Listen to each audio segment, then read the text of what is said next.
السلام علیکم ناظرین، آج کی ویڈیو میں ہم آپ کو ایسے ملک کے بارے میں بتائیں گے جہاں پالتو جانور رکھنے پر آپ کو جیل بھی ہو سکتی ہے۔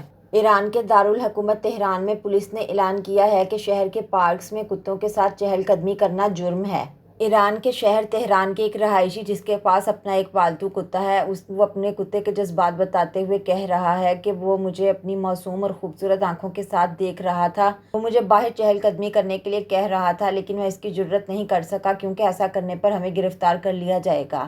حکام کے مطابق اس پابندی کا مقصد عوام کے تحفظ کو یقینی بنانا ہے۔ اسی کے ساتھ مہینوں کی بحث کے بعد ایران کی پارلیمان جلد ایک ایسا بل بھی منظور کر سکتی ہے جس کا عنوان جانوروں کے خلاف عوام کے حقوق کا تحفظ ہے، جس کے بعد ایران میں پالتو جانور رکھنا محدود ہو جائے گا۔ نئے تجویز کردہ قانون کی شرائط کے تحت پالتو جانور رکھنے کے لیے ایک اسپیشل کمیٹی سے اجازت حاصل کرنا ضروری ہوگا۔ اس قانون کے مطابق مختلف جانوروں کی درآمد، خرید و فروخت، ایک جگہ سے دوسری جگہ منتقل کرنا اور ملکیت پر کم سے کم $800 کا جرمانہ کیا جا سکتا ہے۔ ان جانوروں میں پالتو بلیاں، کچھوے اور خرگوش شامل ہیں۔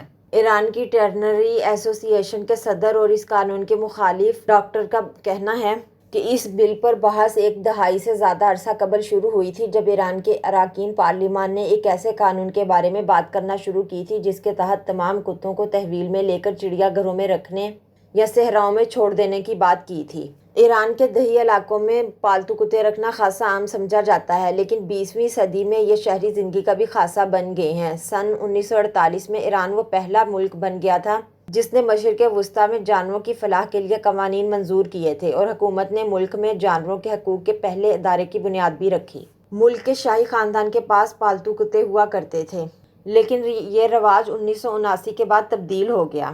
تہران میں جانوروں کے ایک ڈاکٹر کا کہنا تھا کہ جانوروں کو پالنے کے حوالے سے تاحال کوئی ٹھوس قانون نہیں بنایا گیا۔ پولیس لوگوں کو کتوں کے ساتھ ٹہلنے یا انہیں اپنی گاڑیوں میں ساتھ لے جانے پر بھی گرفتار کر لیتی ہے، کیونکہ ان کے مطابق یہ مغربی اقدار کی علامت ہے۔ اس ڈاکٹر نے بتایا کہ انہوں نے جانوروں کے لیے جیلیں بھی بنائیں اور ان جیلوں کے بارے میں ہم نے خوفناک کہانیاں بھی سنیں۔ ان جانوروں کو کئی دنوں تک کھلے علاقوں میں رکھا گیا اور انہیں پانی اور کھانے کے لیے مناسب چیزیں فراہم نہیں کی گئیں۔ اسی دوران ان کے مالکان کو کئی قانونی مسائل کا سامنا کرنا پڑا۔ یہ قانون صرف کتوں کے لیے ہی نہیں ہے بلکہ بلیوں کو بھی اس فہرست میں شامل کیا گیا، اور یہاں تک کہ مگرمچھ بھی اس میں شامل ہیں۔ ایران کو پرشین بلیوں کی جائے پیدائش کے طور پر جانا جاتا ہے، جو دنیا بھر میں بلیوں کی مقبول ترین نسل ہے۔ تہران کے ایک ڈاکٹر کا کہنا تھا کہ پرشین بلیاں اپنے گھروں میں محفوظ نہیں ہیں۔ اس قانون کے پیچھے کوئی منطق نہیں ہے۔ پالتو جانوروں کے مالک اپنے پالتو جانوروں کے مستقبل کے بارے میں خاصی فکر مند ہیں۔ ناظرین، یہ تھی آج کی ہماری ویڈیو۔ اگر پسند آئے تو لائک اور شیئر کیجیے۔